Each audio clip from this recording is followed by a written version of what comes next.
नमस्कार दोस्तों, मैं हूं नवीन यादव। स्वागत करता हूं आपका doctor Amit IAS academy YouTube channel पर। आज नेपाल बड़े ही नाजुक हालात से गुजर रहा है।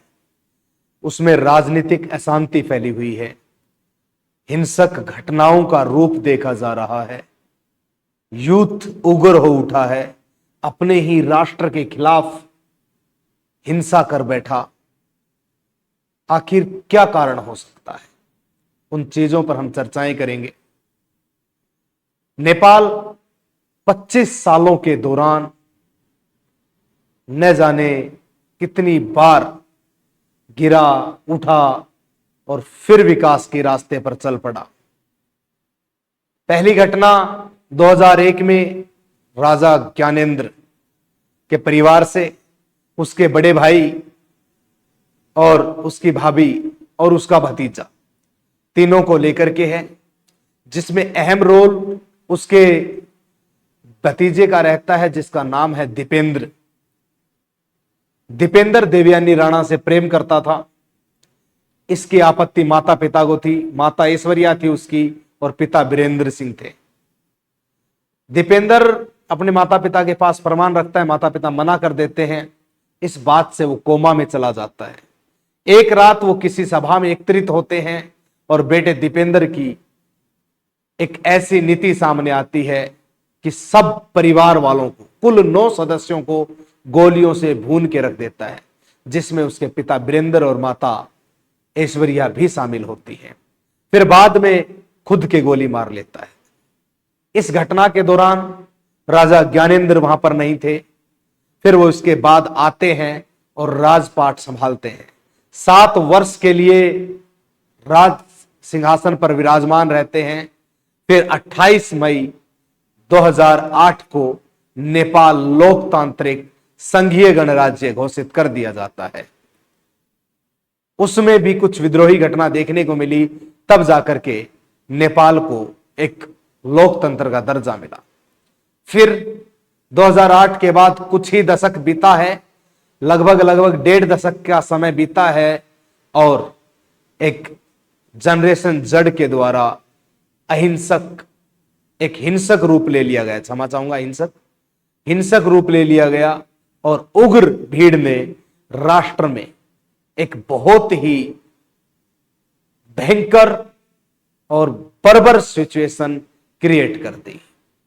आखिर ऐसा क्यों, और ये जनरेशन जेड है क्या? जनरेशन जेड 1997 से लेकर 2012 के बीच जन्मी वो पीढ़ी जो आज यंग हो चुकी है, जो आज यूथ में तब्दील हो चुकी है। एक ऐसी पीढ़ी जो गर्मजोशी के साथ आगे बढ़ रही है। आखिर उसने ऐसा क्यों किया? तो जनता का मानना है बढ़ती बेरोजगारी, सोशल मीडिया प्रतिबंध, भ्रष्टाचार, भाई भतीजावाद और बढ़ती हुई असमानताओं के कारण ये घटनाएं देखने को मिली। इन सभी पर हम चर्चाएं करते हैं। उससे पहले मैं आपको बता देता हूं, 17 मार्च के दौरान हमारी एकेडमी के द्वारा एक बहुत ही उम्दा तरीके से एक ऐसा टेस्ट ऑर्गेनाइज करवाया जा रहा है जिसमें आपको फर्स्ट प्राइज 11,000 रुपए मिलेंगे।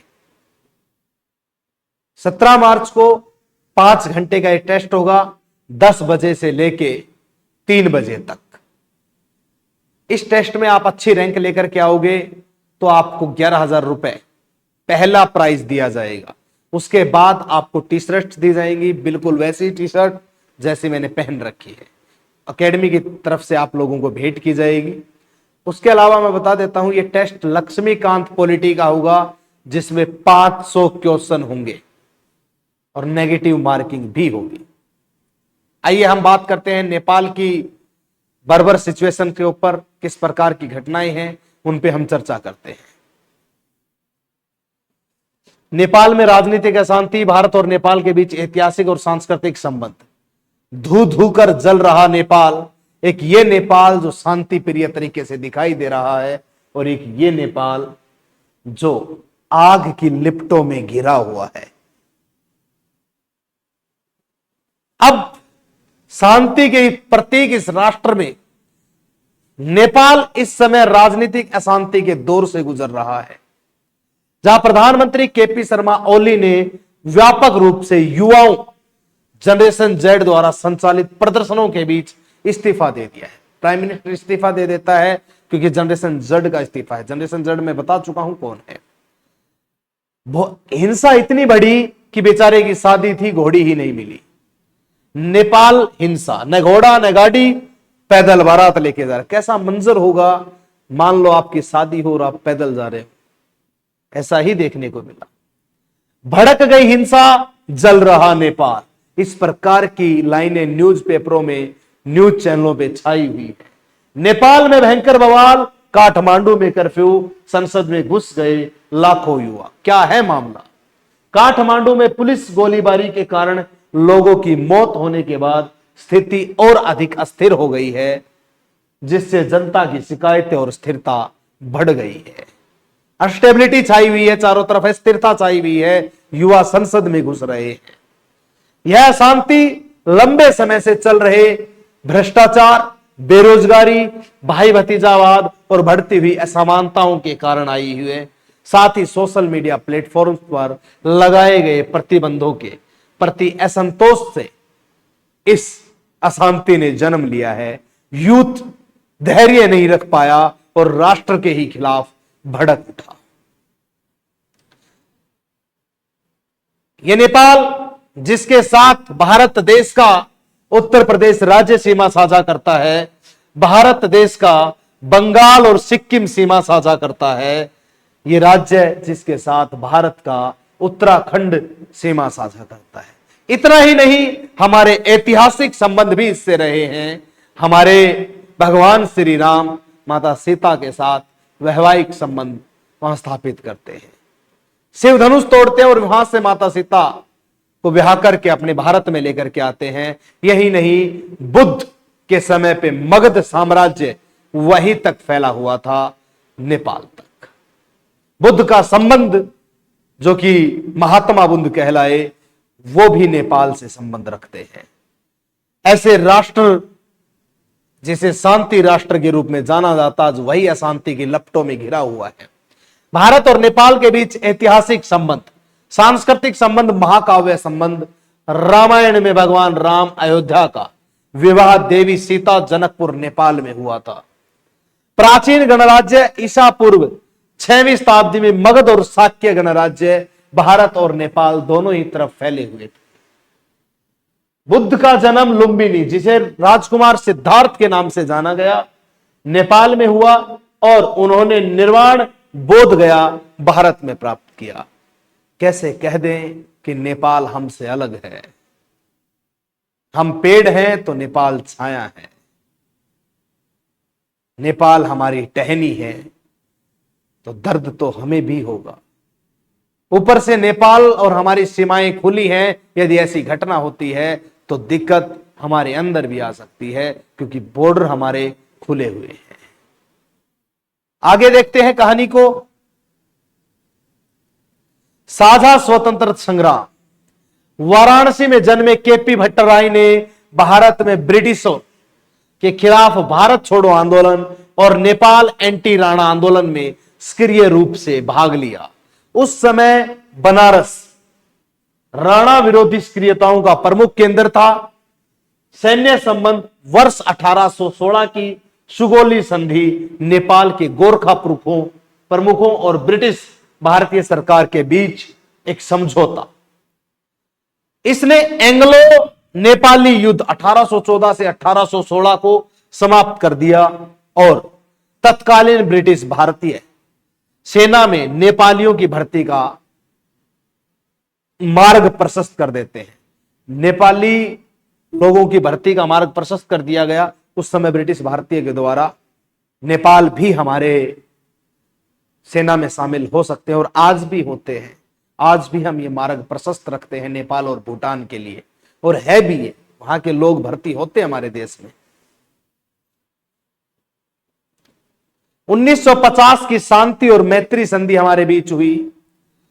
वर्ष 1950 की शांति और मैत्री संधि के द्वारा एक दूसरे के नागरिकों को आर्थिक भागीदारी, इकोनॉमिकल मजबूत बनाने के लिए संपत्ति के स्वामित्व, व्यापार, निवास और आवागमन में राष्ट्रीय व्यवहार प्रदान किया गया। हम सदा से नेपाल को इन मामलों में मदद करते आए हैं और नेपाल को आगे बढ़ने में मदद करते आए हैं। नेपाल का राजनीतिक संकट भारत के हितों को किस प्रकार प्रभावित करता है तो मैं आपको बता देता हूं। हमारी सीमाएं जो हैं वो राजनीतिक, नेपाल में जो राजनीतिक अस्थिरता शासन में अंतराल उत्पन्न करती है, फायदा विद्रोही समूह, सीमा पार अपराधी अवैध नेटवर्क उठा सकते हैं। जो सीमा के पार अपराधी हैं वो गैर तरीके से नेटवर्क उठा करके हमारे देश में एंटर कर सकते हैं, क्योंकि हमारी सीमाएं खुली हुई हैं। हम बिल्कुल ओपन बॉर्डर साझा करते हैं, इसलिए कानून व्यवस्था में भी कोई कमी या अशांति भारत की आंतरिक सुरक्षा के लिए सीधा खतरा है। सीमा पार तस्करी, मानव तस्करी या आतंकवादी घुसपैठ को बढ़ा सकती है। यदि ऐसी कहानी होती है तो आतंकवादी घुसपैठ बढ़ सकती है। आर्थिक प्रभाव की अगर मैं बात करता हूं तो भारत नेपाल का प्रमुख व्यापारिक साझेदार है। हम दोनों एक दूसरे के साथ व्यापार में भी साझा रखते हैं, हिस्सेदारी रखते हैं, और उस हिस्सेदारी के अलावा वित्त वर्ष 2025 में नेपाल को 7.32 अरब अमेरिकी डॉलर मूल्य की वस्तु का निर्यात किया हमने, जबकि 1.2 अरब अमेरिकी डॉलर का आयात किया है। भारत को महत्वपूर्ण व्यापार अधिशेष प्राप्त हुआ है। राजनीतिक संकट के कारण नेपाल में भारतीय निवेश और आपूर्ति श्रृंखलाएं अनिश्चितता का सामना कर रही हैं, जबकि अस्थिरता चीन के लिए हस्तक्षेप के अवसर उत्पन्न कर रही है। रक्षा एवं सुरक्षा सहयोग की अगर मैं बात करूं तो भारत और नेपाल के बीच मजबूत सैन्य संबंध, जैसे संयुक्त सूर्य किरण अभ्यास हमारा है, किंतु राजनीतिक संकट संस्थागत निरंतरता को कमजोर करते हैं, रक्षा आदान प्रदान को बाधित करते हैं और चीन जैसे प्रतिद्वंदी बाहरी शक्तियों को हस्तक्षेप का अवसर देते हैं। नेपाल की राजनीतिक अशांति कोई अकेली घटना नहीं है। भारत के पड़ोसी राज्यों में नेपाल की राजनीतिक अशांति कोई अकेली घटना नहीं है, बल्कि हमारे पड़ोस में व्यापक नाजुकता का एक लक्षण है। कुछ समय पहले हमने ऐसे ही हालात श्रीलंका में भी देखे थे।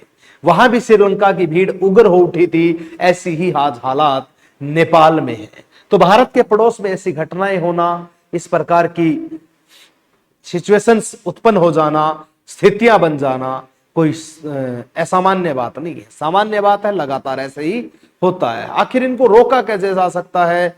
तो हम इन देशों को समझाने का काम कर सकते हैं कि भाई आप अपने देश में इस प्रकार की स्थितियां बना सकते हो, बट दूसरे देश की किसी भी नीति पर हमारा अधिकार नहीं है। यह सुरक्षा, संपर्क और क्षेत्रीय सहयोग तक फैल जाती है, जिससे भारत की सामरिक क्षमता पर अंकुश लगता है। भाई हमारे पड़ोस में ऐसा होता है और हमारे ही छोटे छोटे बच्चे ऐसी घटनाएं करते हैं तो दुख तो होता है, और फिर उसका अंकुश हमारे ऊपर लगाया जाता है कि भारत के पड़ोस में ऐसा हुआ और भारत रोक नहीं पाया, जबकि हम दूसरे की नीति पर कोई हस्तक्षेप नहीं कर सकते। दूसरे देश में क्या हो रहा है उसमें हम बस समझा सकते हैं केवल कि भाई इस प्रकार की घटना ना होने दी जाए। आज नेपाल आग की लपटों में घिरा हुआ है, और वो नेपाल इन 25 सालों के दौरान न जाने कितनी बार इन हादसों का सामना कर चुका है। नेपाल की इस हिंसा में मृत्यु को गले लगा चुके उन सभी दिव्यांग आत्माओं के लिए हाथ जोड़ के हम प्रभु से आत्मिक शांति की मांग करते हैं कि हे प्रभु, उनको अपने श्री चरणों में स्थान दो, और जो यूथ हिंसा की राह पर चल पड़ा है उसको सद्बुद्धि दो, ताकि वो अपने राष्ट्र का सम्मान करे और राष्ट्र के सम्मान के साथ आगे बढ़े।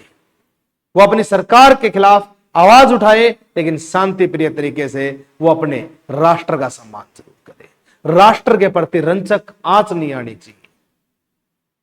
यदि हम यूथ के होते हमारा राष्ट्र झुक जाता है तो इससे बड़ी हमारे लिए निर्लज्जता की बात नहीं होगी।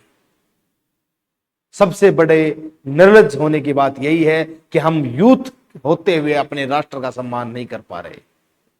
इसीलिए हमारे कंधों पर जो हमारे राष्ट्र का भार है, उस भार को सदैव थाम करके अपने राष्ट्र के सम्मान में अडिग होकर के चलना चाहिए। मैं भारत के युवाओं से भी यही आग्रह करूंगा कि वो भारत का सम्मान करें और भारत को एक उच्च दिशा प्रदान करने का काम करें, क्योंकि यूथ ही है भारत का भविष्य, यूथ ही है भारत की जड़, यूथ ही है भारत का तना। और ये चीजें मजबूत होती है तो राष्ट्र रूपी वृक्ष न जाने संसार में कितने राष्ट्रों की एक मिसाल बन सकता है, कितने राष्ट्र वो राष्ट्र की छांव में बैठ सकते हैं। तो हमें भारत को वो वृक्ष बनाना है, वो वट वृक्ष बनाना है, जिसकी छांव में लाखों लोग अपना आसन ग्रहण कर सकते हैं और उस राष्ट्र का सादर सत्कार और सम्मान कर सकते हैं। तो सभी यूथ को आज नारा लगाना है कि हमें एक राष्ट्र का निर्माण करना है और अपने राष्ट्र का सम्मान करना है। इसी के साथ मैं नवीन यादव आपसे विदा चाहता हूं। जय हिंद, जय भारत, थैंक यू।